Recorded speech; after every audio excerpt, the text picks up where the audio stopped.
Radio Publique Africaine.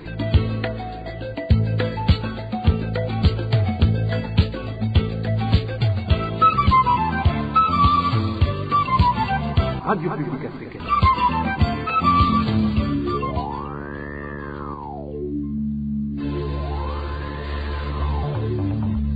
C'est le moment de suivre le journal parlé en français.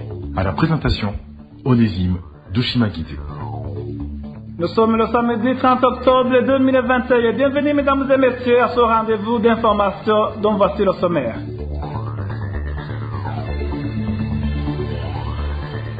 Une partie des techniciens agricoles réclament les indemnités de terrain.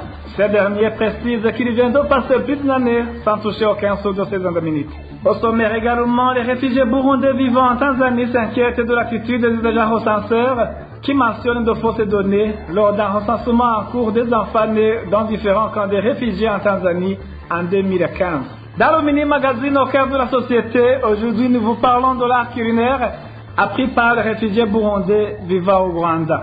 Voilà pour le sommaire.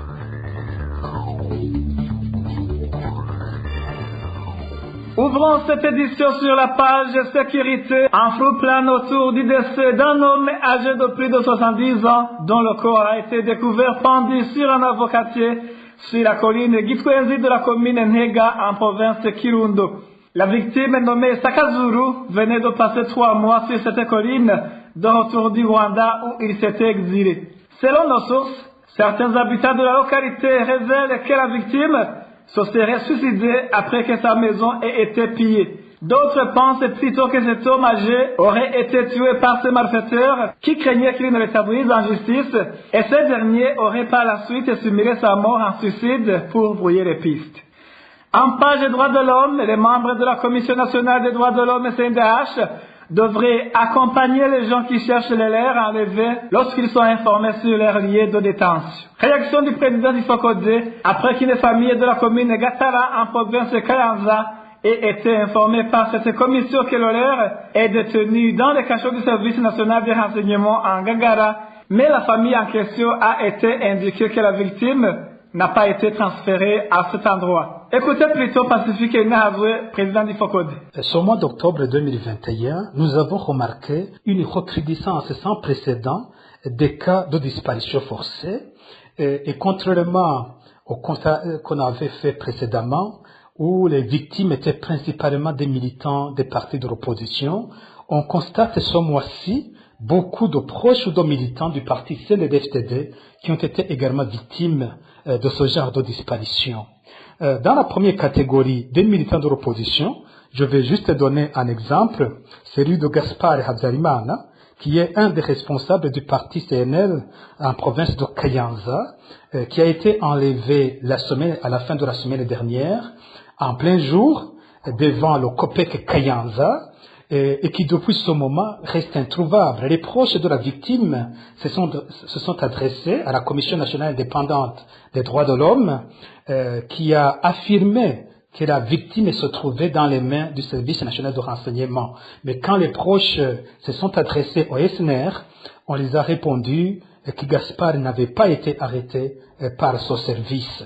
Alors là, c'est l'occasion de lancer un appel à la CNDH. Lorsqu'elle confirme le lieu de détention d'une personne qui y est introuvable, il est extrêmement important que la CNDH accompagne les familles dans la recherche de la victime et que la CNDH s'assure que tous les droits de la victime sont assurés selon la loi burundaise. Sinon, la personne risque de disparaître comme on l'a vu dans plusieurs autres cas. Ça, ce n'est qu'un exemple parce que nous avons beaucoup d'autres exemples de disparition concernant des militants de l'opposition au mois d'octobre 2021. Le président du Fokodé fait également savoir que les agents du service national de renseignement utilisent la RISE pour fausser les enquêtes. Pacifique Nahazwe alerte tout Burundais que ce genre de crime ne peut épargner personne. Il donne des exemples très récents où l'on demande de l'argent auprès des familles des personnes enlevées. Suivez encore une fois Pacifique Nahazwe. S'agissant des militants du CNDD-FDD, là aussi nous avons constaté beaucoup de cas. Je peux donner quelques exemples. Il y a un commerçant du nom connu sous le sobriquet de Juma, de la province de Ruyigi, qui a disparu, qui avait été au départ un employé de l'hôpital Rema, de la maison Shalom à Ruyigi, et lorsque l'hôpital a fermé, Juma est devenu commerçant. Alors, il y a quelque temps, Juma s'était rendu à son lieu de travail, et la famille espérait qu'il se rendait au travail, mais Juma n'est pas arrivé au travail, mais plutôt, quelque temps après, la famille a reçu des appels des gens qui demandaient le paiement de rançon, notamment autour de plusieurs millions de francs burundais. La famille a exigé d'entendre la voix de Juma, mais jusqu'ici, la famille n'a pas reçu une réponse positive à cette demande. Mais je dois rappeler ici que 3 jours seulement avant la disparition de Juma, Juma avait été gravement menacé par le commissaire provincial de la police en province de Ruyigi, selon les informations que nous avons obtenues. Et nous pensons que cette menace aurait joué un rôle dans cette disparition forcée. L'autre exemple est celui d'un autre commerçant de Charama, au nord de Bujumbura. Un certain Zambimana Désiré, le dernier contact avec la famille, c'est le moment où il se rendait à un dépôt de bière où il allait acheter des produits à vendre dans son bar. Et là aussi, la famille a perdu de traces de Désiré. Et un jour après, il y a eu un appel des gens qui demandait une rançon. La famille a payé 400 000 francs burundais via l'Umicash, et depuis que l'argent a été payé, les téléphones de Désiré ont été éteints. Et depuis ce moment, il n'y a plus de contact. Il y a eu aussi beaucoup d'autres cas d'autres militants du CNDD-FDD ou de proches du CNDD-FDD qui ont disparu ce mois-ci. C'est notamment le cas du pasteur Joseph Sinzubgenge en province de Ruyigi, ou de Stache Mivuro, qui est un employé de l'ONG du diocèse catholique de Muyinga. Ils ont disparu le même jour, le 12 octobre 2021. Et c'était des proches ou des militants du parti CNDD-FDD. Et dans toutes ces situations, qu'est-ce qu'on remarque? Lorsqu'il y a ces demandes de rançon, c'est une façon de masquer que ce sont encore une fois des corps de sécurité ou des miliciens Imbonerakure qui sont impliqués dans ces cas de disparition forcée. On veut faire comprendre qu'il s'agit de crimes économiques, des crimes liés juste à des demandes de rançon, ce qui est complètement faux. C'est encore une fois les mêmes qui font disparaître les opposants, qui ont fait disparaître également ces militants du CNDD-FDD et qui ont tenté de couvrir leurs crimes en demandant des rançons comme s'il s'agissait de simples crimes économiques. Encore une fois, je lance un appel aux autorités burundaises de mettre fin à ces crimes horribles parce qu'en réalité, personne n'est protégé dans un pays où on continue à commettre ce genre de crimes. Qu'on soit de l'opposition ou qu'on soit du régime, tout le monde est en danger du moment que ces crimes continuent. C'était Pacifique Inazwe, président du FOCODE. Après cette petite transition, nous parlons gouvernance. La BRB et la ARCT tranquillisent les usagers du service Limicash de l'entreprise Limitaire que ce service va rester fonctionnel et comme à la normale. C'est le contenu du communiqué que ces deux institutions ont sorti dans l'après-midi de ce vendredi, après un sit-in observé par les agents de la dite compagnie devant le bureau abritant son siège. Ces derniers réclament l'argent liquide qui équivaut à l'argent électronique qu'ils avaient dans leur téléphone. Le point avec Eloge Diveremish. Ce vendredi matin, certains agents opérant des transferts d'argent entre les abonnés du Lumitel via le service Lumicash ont fait un sit-in devant le siège de cette compagnie téléphonique pour demander leur argent liquide se trouvant dans leur téléphone. Cet individu qui utilise le service Lumicash explique le motif derrière ce sit-in.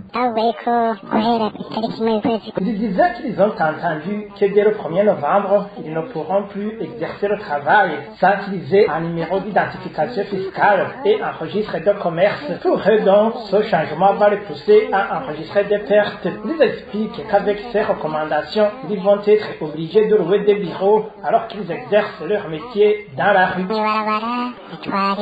Notre source dit que ces agents de l'UMICASH disent que leur imposer ces documents de commerce afin de s'acquitter des impôts est injuste car, selon eux, les impôts sur leurs activités devraient être payés par la compagnie Lumitel vu que ces derniers les retirent sur les bénéfices des transactions faites. Le sit-in de ce vendredi a donc poussé la BRB et l'ARCT à effectuer une descente conjointe au siège de Lumitel pour s'enquérir de la situation. Après cette descente, un communiqué signé par ces deux institutions étatiques est sorti dans l'après-midi de ce vendredi. Dans ce communiqué, les deux institutions ont tranquillisé les abonnés de Lumitel comme quoi aucun changement ne va s'opérer au 1er novembre prochain et que donc le service Lumicash va continuer de fonctionner comme à l'accoutumée. Le même communiqué de la BRB et l'ARCT a également promis d'organiser des rencontres entre différentes catégories de personnes concernées dans l'objectif de trouver une solution adéquate. La rédaction de la RPA n'a pas encore réussi à joindre les responsables de la compagnie Lumitel pour de plus amples éclaircissements. Merci à toi, Eloge Duvel-Mécha. Toujours en page de gouvernance, une partie des techniciens agricoles demande d'être rétablis dans leurs droits. Et pour cause,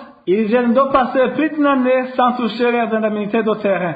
C'est après que le bailleur de leur projet ait décidé de ne plus débloquer l'argent jusqu'à ce que le carburant détourné par les responsables de certains BPAE soit remis. Plus de détails avec Josiane Mouzanez. Les techniciens du ministère de l'Agriculture et de l'Élevage dont il est question sont ceux des provinces de Bubanza, Chibitoke et Luigi. Selon une de nos sources au sein du dit ministère, la mesure de suspendre ces primes a été prise par le Programme national pour la sécurité alimentaire et le développement rural de l'Imbo et du MOSSO PNSADRIM en sigle, après avoir constaté un détournement de plusieurs milliers de litres d'essence. Néanmoins, cette source regrette que les petits fonctionnaires aient été victimes des malversations opérées par leurs supérieurs. Pour pouvoir débloquer cet argent, la condition était que les directeurs de ces bureaux provinciaux de l'agriculture et de l'élevage remboursent d'abord tout le carburant détourné jusqu'à la dernière goutte. C'est vraiment dommage que ce soit les petits fonctionnaires qui soient pénalisés. Pire encore, révèlent toujours nos sources, certains agronomes ont dû payer de leur poche pour se rendre sur terrain, espérant en vain se faire rembourser par après. Ce carburant était destiné aux agronomes et vétérinaires œuvrant dans le projet PESADRIM. Au fait, comme ils n'ont pas été approvisionnés en carburant, ils se sont débrouillés et ils exigent d'être remboursés. Mais malheureusement, ce sont les gros poissons qui continuent à s'engraisser au détriment du citoyen lambda.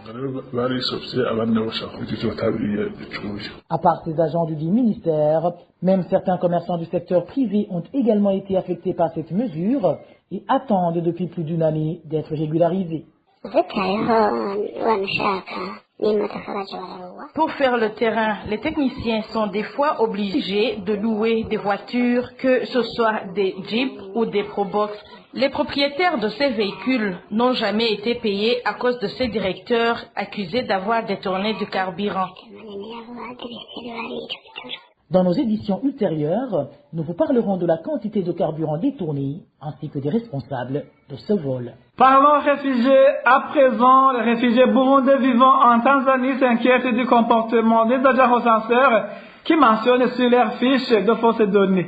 Certains d'entre eux craignent un plat qui se cacherait derrière cela, surtout que le recensement en cours concerne uniquement les enfants nés dans les camps de réfugiés burundais depuis 2015. Le point avec Marie-Ange Ilakoze. Ces réfugiés burundais se trouvant en Tanzanie disent ne pas comprendre pourquoi les agents recenseurs sont en train de fausser leurs identifications alors que le recensement en question ne concerne que les enfants nés à partir de 2015. Ses parents révèlent que les 10 agents ont sciemment changé les lieux de naissance de certains d'entre eux, ce qui inquiète beaucoup les réfugiés, comme l'un d'entre eux témoigne.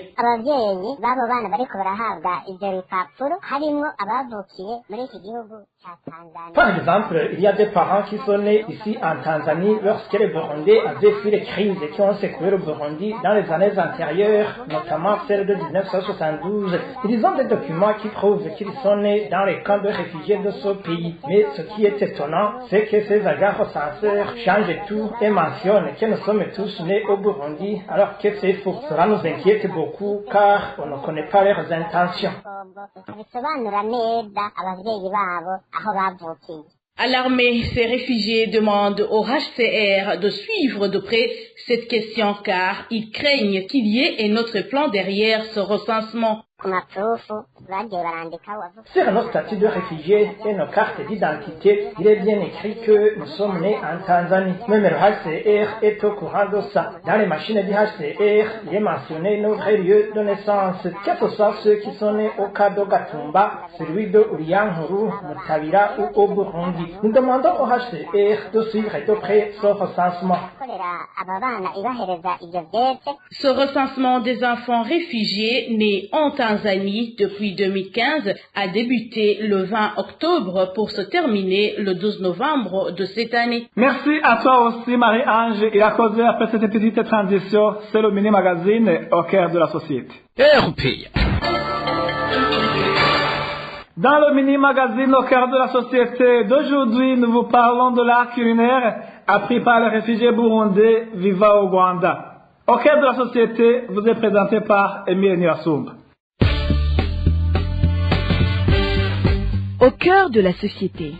Au cœur de la société est une émission de tous les samedis, préparée en synergie par les radios Inzamba Agateka Kawe, Radio RPA Idjouya Wanyagihugu, ainsi que la radio-télévision Renaissance. Ils étaient au nombre de 35 lorsque les cours de cuisine ont démarré au centre Oasis of Peace en 2018. Aujourd'hui, 45 apprenants au total suivent ces cours de l'art culinaire dans ce centre de la Maison Shalom érigé à Kigali, la capitale du Rwanda. En marge de la célébration du 28e anniversaire de la Maison Shalom, la synergie des médias a parlé aux élèves, aux enseignants et aux représentants de cette organisation. Bienvenue dans le mini-magazine au cœur de la société de ce 30 octobre 2021. C'est Emile Nibasumba à la présentation. Le groupe de 45 élèves est composé de réfugiés burundais, de réfugiés congolais et de citoyens rwandais. Ils suivent les enseignements de cuisine au centre Oasis of Peace de la Maison Shalom à Kigali. Comment ces cours sont-ils organisés? Beni Akselakana de la radio Inzamba nous en dit plus. Dans les enceintes du siège social de la Maison Shalom International, 6 au sud de la ville de Kigali, dans le district de Kichukiro, c'est là où se trouve cette école, qui compte 32 jeunes réfugiés burundais, 6 jeunes rwandais et 7 réfugiés congolais. Tous en train de suivre une formation en art culinaire.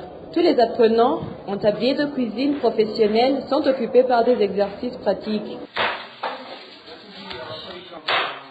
Naïgo Gervais, un jeune Burundais réfugié au camp de Mahama, se trouvant à l'est du Rwanda, indique qu'avec les connaissances déjà acquises, il peut créer son propre emploi s'il advenait qu'il ne soit pas embauché sur le marché du travail. On a appris à cuisiner plusieurs sortes de sauces, comment préparer des poulets, la panification, fabriquer des biscuits. Dans cet art culinaire, tu peux ne pas trouver du travail, mais au moins tu peux en créer en pratiquant ce que tu as appris. L'art culinaire autrefois était considéré comme un seul métier, mais aujourd'hui c'est un métier qui fait vivre plusieurs personnes. Quant à Pélagie Ouamahoro, une jeune fille rwandaise, avec cette formation en art culinaire, on ne peut plus avoir peur du lendemain. Avant que j'intègre cette école, je croyais que je n'y arriverais pas. Mais jusqu'à présent, je me fais confiance et je suis convaincu que je peux réaliser pas mal de choses bénéfiques. Nadège Iradukunda, une Burundaise du camp des réfugiés de Mahama, adresse à la Maison Shalom l'expression de sa gratitude car grâce à cette formation, elle n'est plus tentée par la débauche. Nous remercions la Maison Shalom qui a pris soin de nous en nous offrant cette opportunité. Sans elle, nous serions dans de mauvaises conditions qui pourraient même nous conduire dans d'autres comportements indignes en essayant d'avoir de l'argent. Tous les bénéficiaires de ce programme de formation en art culinaire de la Maison Shalom sont compétitifs sur le marché du travail, affirme Fred Luzindana, l'un de leurs enseignants. Chez toi, qu'est-ce qui peut intéresser un patron d'une entreprise pour qu'il te donne de l'emploi? C'est dans cet angle que nous nous focalisons beaucoup plus pour qu'un élève qui sort d'ici part avec un profil intéressant. Après des séances d'études, ils font des stages et se trouvent de l'emploi. Même ceux de Mahama n'y retournent pas. Nous invitons ici des cuisiniers de renom et leur donnons des témoignages sur leur parcours parce que nombre de ceux qui évoluent dans ce domaine ont débuté par de petits services. Pour le moment, je trouve que ces élèves ont un bon niveau et se font confiance. Ne pas leur donner du travail, ne les inquiétez pas parce qu'ils peuvent en créer. Tous les lauréats de ce centre de formation bénéficient d'un stage dans un hôtel 5 étoiles grâce à un partenariat de ce centre avec la plupart des meilleurs hôtels de la ville de Kigali. Répondant aux questions de nos confrères de la télévision Renaissance, la chargée de la communication à la Maison Shalom, Johanna Guiza, indique que l'art culinaire va permettre aux lauréats de gagner leur vie. Les cours que Maison Shalom donne ici, ce sont des cours, je dirais, de haut niveau. Ça veut dire que si un apprenant vient ici apprendre l'art culinaire, toutes les connaissances qu'ils auront acquis ici, quand le moment sera venu d'aller chercher un travail, on est confiant qu'ils vont pouvoir trouver du travail ou même ouvrir peut-être leur propre restaurant ou hôtel. En plus de l'art culinaire, la Maison Shalom dispense entre autres les cours de cordonnerie et l'art plastique.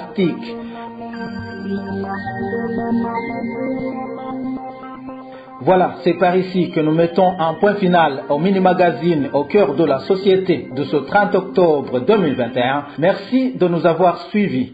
Vous étiez avec Émile Nibasumba. Au revoir. C'était l'émission Au cœur de la société. Merci à toi aussi, Émile Nibasumba. Merci, mesdames et messieurs, de nous avoir prêté oreille attentive. Ainsi s'achève cette édition. À la présentation, vous étiez avec Onésime Dushima Guizé. Bon week-end à tous.